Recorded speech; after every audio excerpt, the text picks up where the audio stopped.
issued a strong statement. That's right. But they used to be. Said they're going to behave. We're going to find out if they behave. If they behave good, if they don't behave, we'll take care of it.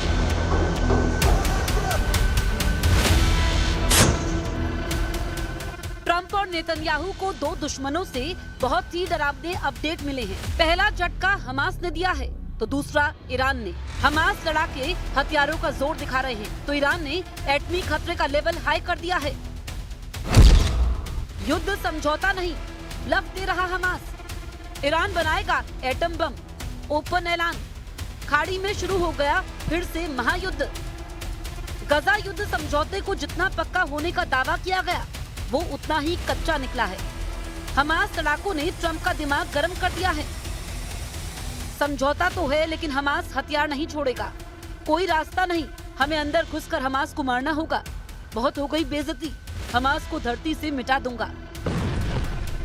Israel Hamas युद्ध फिर उसी खौफनाक दौर में वापसी कर रहा है जहां सिर्फ खून खराबा है, जहां जंगी जेटों से मिसाइलों की बौछार है, जहां जलती धरती और धुआं धुआं आसमान है। खाड़ी में पहले से कहीं ज्यादा विनाशकारी युद्ध शुरू हो रहा है। सिर्फ औपचारिक ऐलान की देर है क्योंकि अब की धमकी ट्रंप ने दी है।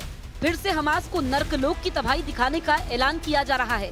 ट्रंप और नेतन्याहू के लिए हमास ऐसा सिरदर्द बना हुआ है जिसका एक ही इलाज अब दोनों लीडर को दिख रहा है, वो है हमास का टोटल सफाया। ट्रंप और नेतन्याहू ने अब हमास को खल्लास कर डालने की कसम खा ली है। हमास पोलित ब्यूरो के टॉप लीडर ने ये तक ऐलान किया है कि लड़ाका ग्रुप किसी भी कीमत पर हथियार नहीं छोड़ने वाला है। I cannot answer with a yes or no. Frankly, it depends on the nature of the project. The disarmament project you are talking about. What does it mean? To whom will the weapons be handed over? युद्ध समझौते में सबसे जरूरी शर्त Hamas को disarm करने की थी। प्रेसिडेंट ट्रंप ने ये बात कई बार दोहराई थी। ट्रंप ने ये तक कहा था कि हमास ने हथियार नहीं छोड़े तो अमेरिका अपनी सेना गजा में भेजेगा। हालांकि उनकी किसी भी धमकी को हमास ने गंभीरता से नहीं लिया और अब साफ साफ ये कह दिया है कि हमास लड़ाकों के हथियार सरेंडर का कोई सवाल नहीं है। जाहिर है हमास लड़ाकों के हाथ में हथियार रहेगा तो इजराइल सुकून से रह नहीं सकता। पीएम नेतन्याहू इस टेंशन को अब पूरी तरह खत्म करने के मूड में है। वहीं ट्रंप ने हमास पर बराबर नजर बनाकर रखी हुई है। Issued a strong statement. That's right. But they used to be. Said they're going to behave. We're going to find out if they behave. If they behave good, if they don't behave, we'll take care of it. Israel को शक है कि Hamas ज्यादा से ज्यादा समय युद्ध की तैयारी में लगा रहा है। ट्रंप की पीस डील के ज्यादातर जरूरी बातों पर हमास अमल करने को तैयार नहीं। जैसे हमास मिलिट्री ने हथियार छोड़ने की जगह नए हथियारों का प्रोडक्शन बढ़ा दिया है। युद्ध समझौते के बाद हमास में लड़ाकों की भर्ती में तेजी आई है। हमास ने अपने सुरंग नेटवर्क को फिर से एक्टिव कर हथियारों का वहां गोदाम बनाना शुरू कर दिया है। हमास के बारूदी कारखाने में गोला बारूद, रॉकेट, बम, आईडी सुरंग नेटवर्क में तेजी से पहुंचाए जा रहे हैं। हमास का तर्क है कि जब तक इजराइल अपने एटमी हथियारों को नहीं छोड़ता वो हथियार नहीं छोड़ेगा। हमास ने ईरान के एटमी प्रोग्राम की वकालत की है। Israelis hand over the nuclear weapons inside the Zionist entity. Why is Iran being asked to hand over the nuclear weapon or the destruction of the nuclear weapon, and Israel, the Zionist entity, is not being asked to destroy the nuclear weapons it possesses? Hamas ने Iran के समर्थन में हुंकार भरी है क्योंकि Iran ने ऐलान किया है कि वो अब किसी भी तरह की परमाणु समझौते में बंधा नहीं हुआ है। ईरान ने 2015 में हुए परमाणु समझौते को सबसे बदनाम एटमी डील करार दिया है। साल 2015 में अमेरिका के पूर्व प्रेसिडेंट बराक ओबामा ने ईरान के साथ परमाणु समझौता किया था। तब वियना में हुए समझौते में ईरान, चीन, ब्रिटेन, फ्रांस, जर्मनी, रूस और अमेरिका ने साइन किए थे। एटमी डील के बाद ईरान पर लगे प्रतिबंध हटाए गए थे। बदले में ईरान ने न्यूक्लियर प्रोग्राम पर रोक लगा दी थी।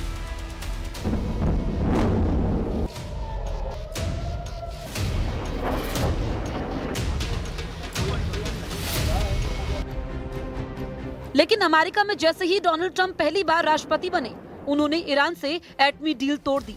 Few moments, I will sign a presidential memorandum to begin reinstating U.S. nuclear sanctions on the Iranian regime. We will be instituting the highest level of economic sanction. Any nation that helps Iran in its quest for nuclear weapons could also be strongly sanctioned by the United States. America will not be held hostage to nuclear blackmail. America के अलग होने के बाद nuclear deal बेमानी हो गई। हालांकि बाकी देशों के साथ ईरान न्यूक्लियर प्रोग्राम पर डिप्लोमेटिक चैनल से जुड़ा रहा। अब एक बार फिर जब ब्रिटेन, फ्रांस और जर्मनी ने यूएन से ईरान पर बैन लगवा दिया है, तो ईरान ने किसी भी समझौते को मानने से साफ मना कर दिया है, जिससे भड़के ब्रिटेन ने ईरान को धमकी दी है। ब्रिटेन ने ईरान को सबसे बड़ा थ्रेट तक कहा है।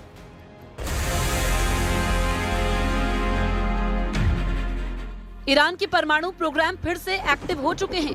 ईरान की एटमी साइटों पर तूफानी अंदाज में काम शुरू होने के सबूत आसमानी कैमरे में भी कैप्चर हो चुके हैं। मतलब ये कि जैसे जून 2025 में ईरान फुल फोर्स में एक्टिव था, वैसे ही एटम बम बनाने शुरू कर चुका है। तो क्या इजराइल अमेरिका जून 2025 जैसे फिर ईरान पर हमला कर सकते हैं? उस वक्त क्या हुआ था, ये भी जान लीजिए। इजराइल ने तब 200 जंगी जेट से ईरान पर बारूद बरसाया था। जवाब में ईरान ने 200 बैलिस्टिक मिसाइलों की बौछार की थी। इसके बाद ईरान पर दोबारा पलटवार करके इजराइल ने 3 और न्यूक्लियर साइटें दहला दी थी। इजराइल ने ईरान की राजधानी Tehran, nuclear power centre Natanz, missile launch centre Tabriz और काउंटर स्ट्राइक सेंटर शिराज समेत कई शहरों को बारूद से पाट दिया था। एपी की रिपोर्ट के मुताबिक ईरान की सरकारी न्यूज एजेंसी ने दावा किया था कि फोर्डो एटमी प्लांट के पास 2 धमाके हुए।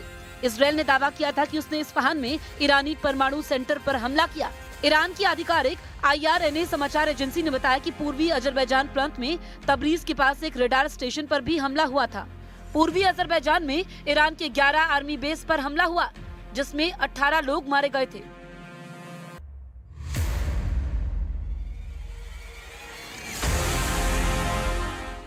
इजराइल के हमले में 78 लोगों की मारे जाने की जानकारी सामने आई थी, जिसमें ज्यादातर ईरान की सेना के टॉप कमांडर्स थे और कई न्यूक्लियर वैज्ञानिकों को भी इजराइल ने मार दिया था।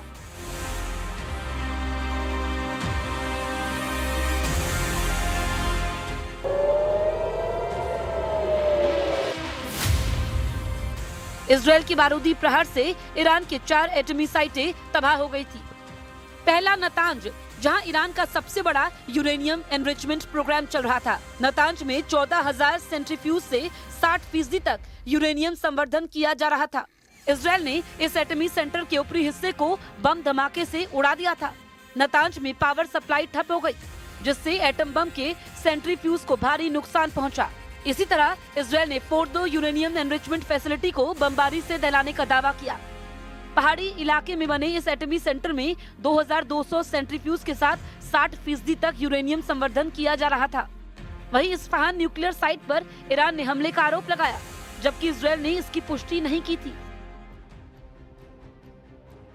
इजराइल के हमले के बाद प्रेसिडेंट ट्रंप ने खामेनेई को मैसेज भेजा था कि ज्यादा देर करना ईरान के लिए घातक साबित होगा। ट्रंप ने ईरान को तब 60 दिन की डेडलाइन थी, मगर 22 जून को ही ट्रंप ने ईरान के एटमी अड्डों को उड़ाने के लिए 7 B-2 बम वर्षक भेज दिए थे। अमेरिका ने ईरान के 3 न्यूक्लियर साइटों को B-2 से जलाकर राख कर दिया था। बंकर बस्टर बम के धमाकों से भूमिगत परमाणु अड्डों की तबाही पहली बार दुनिया ने देखी। हालांकि ईरान ने दोबारा अपने सभी अड्डों की मरम्मत कर एटमी प्रोग्राम शुरू कर दिया। ईरान के सुप्रीम लीडर अली खामेनेई ने एटमी प्रोग्राम पर अपना स्टैंड पहले ही क्लियर कर रखा है।